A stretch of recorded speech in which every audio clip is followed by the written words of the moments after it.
Well, first up this evening, the post-Deepavali political fireworks in Karnataka. Is the state an ATM for the ruling party, which is the Congress at the moment? The Congress hit back at the BJP and demanded if it had any proof to substantiate allegations that Karnataka is being looted to fund elections for the Congress in Bihar.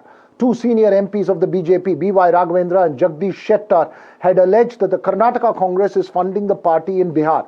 While Deputy Chief Minister D.K. Shivakumar and Chief Minister Siddaramaiah dismissed the allegations as baseless, the Chief Minister also lashed out at the centre for starving the state of funds. However, there was embarrassment for the Congress as the Chief Minister's own economic advisor and party MLA Basavaraj Rai Reddy and another MLA flagged the concerns of officials indulging in corruption to allow the illegal sand mining mafia to operate in the state. Listen in to the Congress-BJP exchange before we head to our first panel this evening.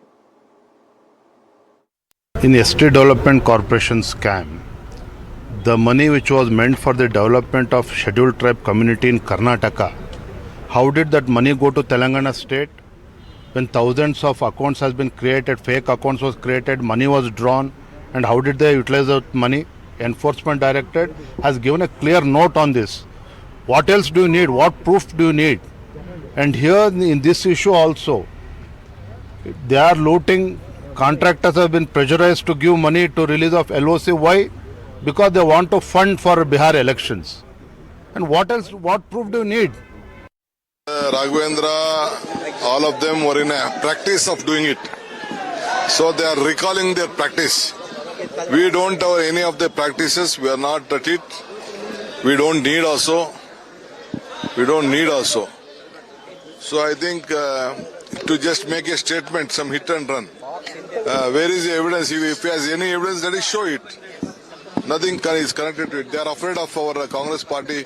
India bloc will come back to power. ಕೇಂದ್ರದಿಂದ ₹1 ಕೊಡಲ್ಲ ನಮಗೆ. ದಿಲ್ಲಿ ಬಾಂಬೆ ಬಿಟ್ಟರೆ ನಾವೇ ಹೆಚ್ಚು ತೆರಿಗೆ ಕೊಡ್ತಕ್ಕಂಥದ್ದು. ಕೇಂದ್ರ ಸರ್ಕಾರಕ್ಕೆ ತೆರಿಗೆ ಹೋಗ್ತದಲ್ಲ, ನಮ್ಗೆ ಎಷ್ಟು ಗೊತ್ತಾ ಬರೋದು ತೆರಿಗೆ? ನೀವೆಲ್ಲ ತಿಳ್ಕೋಬೇಕು ನಗರದವರು. ₹1 ನಾವು ಕೇಂದ್ರ ಸರ್ಕಾರಕ್ಕೆ ಕೊಟ್ಟರೆ ನಮಗೆ ಬರ್ತಕ್ಕಂಥದ್ದು 14ರಿಂದ 15 ಪೈಸೆ ಮಾತ್ರ. Well, so the politicians have made their statements, but for our first panel this evening, joining us this evening, Raghu Dodderi of the Congress Party, G.S. Prashant of the BJP. We'll also have Sandeep Shastri, a veteran Karnataka observer, join us in just a bit. Raghu Dodderi, first to you. The BJP says Karnataka ATM for the Congress in Bihar, similar to the allegations you all had made against the BJP many years ago. Is this true? Yeah, so BJP has a habit of creating, diverting the attention of their failures. I think Vijayendra himself, I think he should remember what was the Vijayendra service tax during the regime. The entire BJP used to collect the Vijayendra service tax, VST tax. So we had heard about the GST tax, but Vijayendra tax was so popular in Karnataka, that was the 40% commission. So BJP should remember. I think BJP has been following the tactics of diverting the attention of the people, where they have failed miserably to, control the RSS issues, which was going against against their own issues.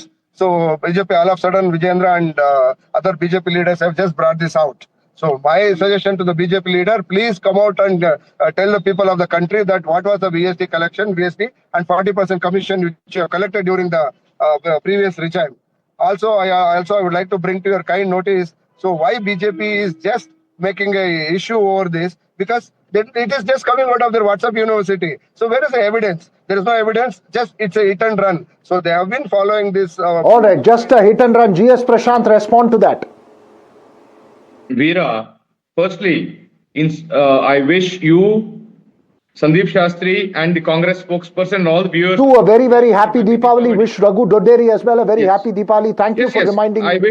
I got so involved in the political debate that I forgot to wish you.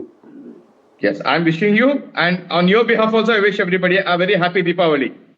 Now, coming to the charge leveled by the Congress spokesperson, he talks about the 40% commission which the inquiry commission constituted has now dismissed it as without any basis.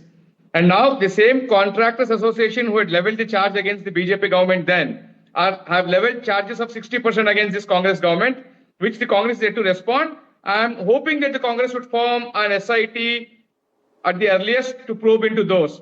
Be that as it may, in the Valmiki scam, what happened? The ED found out that the money was diverted to Telangana elections, and similar scenes are now playing out because Basavaraj Rai Reddy is accused of the sand mafia and 400 crore scam. Zamir Ahmed was embroiled in that housing scam.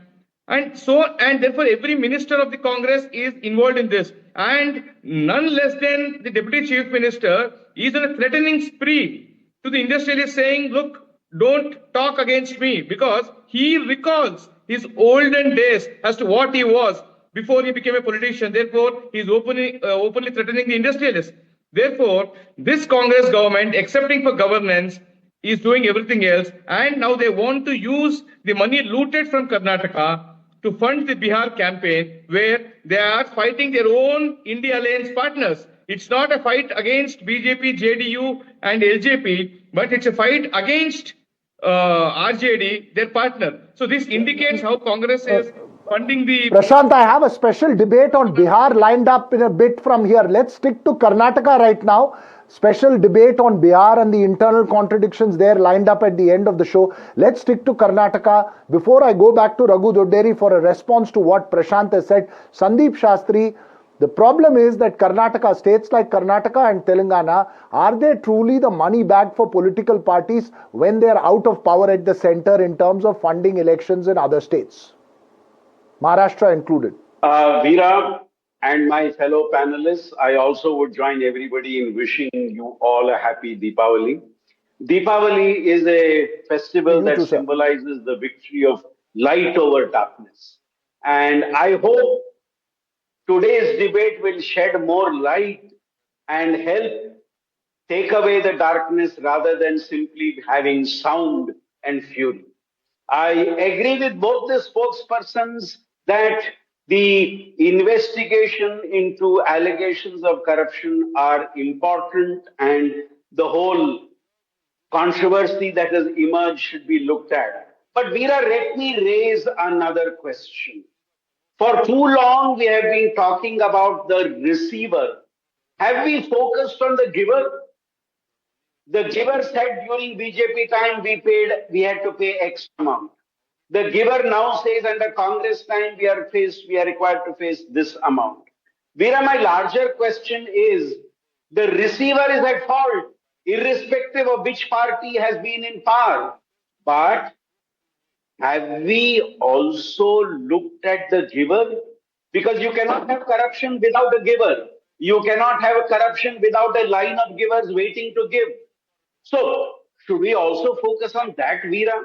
While I believe that those in power now and in the past may have been guilty of misuse of their office, but I would want a fair attribution of blame to the giver also and not simply the receiver.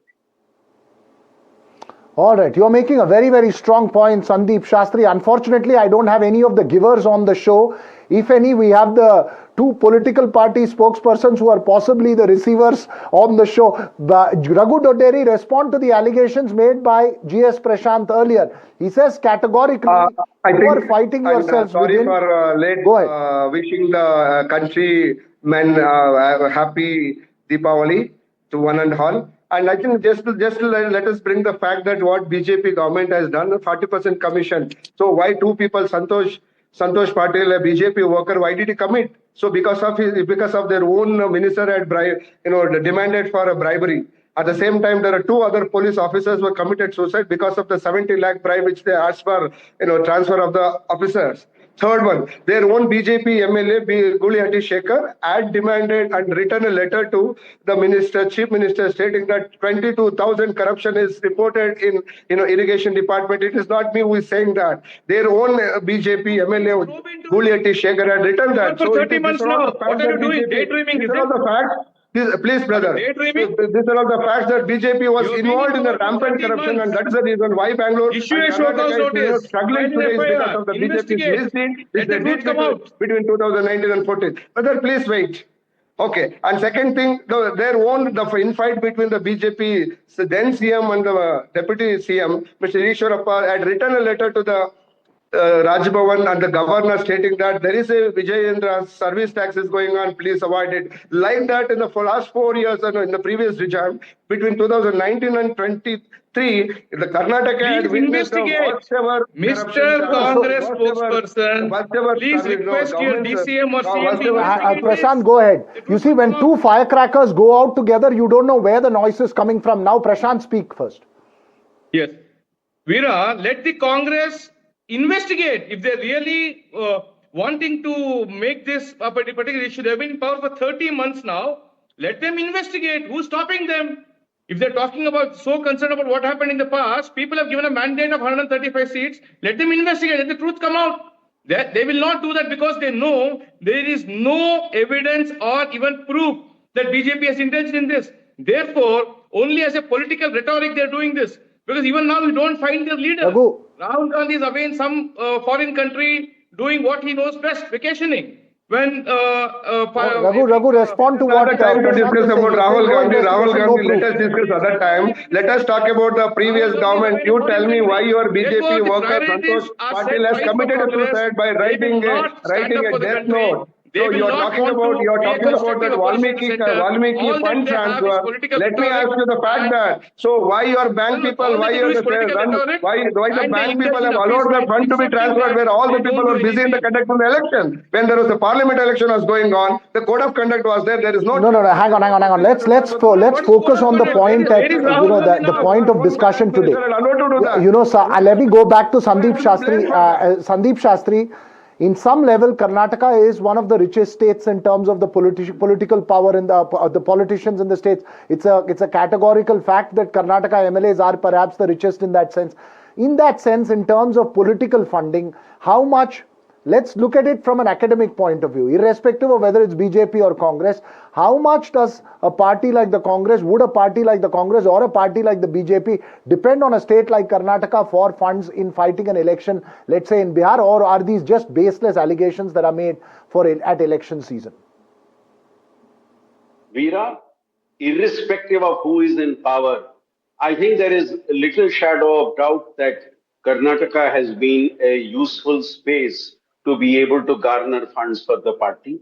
And as you rightly said, irrespective of the party in power, this happens. And unfortunately, and I'm underlining the word unfortunately, the beauty of the game that is. We seem to have lost the line with Sandeep Shastri. But very briefly, Prashant GS, I'm coming to the other issue that was raised today by the Chief Minister. He's again categorically questioned the allocation of funds for Karnataka, saying that the centre has been extremely unfair and you only want to take credit for Narendra Modi, the Prime Minister, in schemes, but not actually give the state funds. Respond to that. Veera, definitely this is not correct because if he's talking about devolution of funds, it is governed by Article 280 of the Constitution. Therefore, it's a constitutional authority which is dealing with devolution of funds to all the states, and the central government or state governments do not have any say in the functioning of the constitutional authority. I repeat constitutional authority because Congress has never believed in the Constitution. For them, the Constitution has been Rahul, Priyanka and Sonia ji and nobody else. Therefore, Article 280 of the Constitution does not hold any water for them. Therefore, and the 16th Finance Commission authorities were here, every state has given its recommendations and the Finance Commission will come out with the final numbers. And I repeat, it's an independent constitutional authority. Therefore, the centre has no role. You made a point. Raghu, very quick last word from you. Prashant ji is saying that, look, you're just making a political... BJP MPs and BJP leaders have stated that Karnataka is giving a fund to the Bihar. That is absolutely right. In what sense? Karnataka is giving 7 lakh crore to the central government and giving it 9.4% of the total GDP of the country. And it is giving more than 6.5 lakh crore to the entire country, especially Uttar Pradesh, Madhya Pradesh, Bihar. So what the BJP is indirectly saying is they're accepting that Karnataka is giving a fund to the central, but it is not coming back. And another like question you. my BJP friend has brought. Okay. When any state prospers, Bharat prospers. All right, okay. The fireworks, we've had political fireworks for Diwali here, but we leave this conversation right now. But thanks very much, GS Prashant and Raghu Dodderi. Wish you a happy, I hope the festive spirit continues there.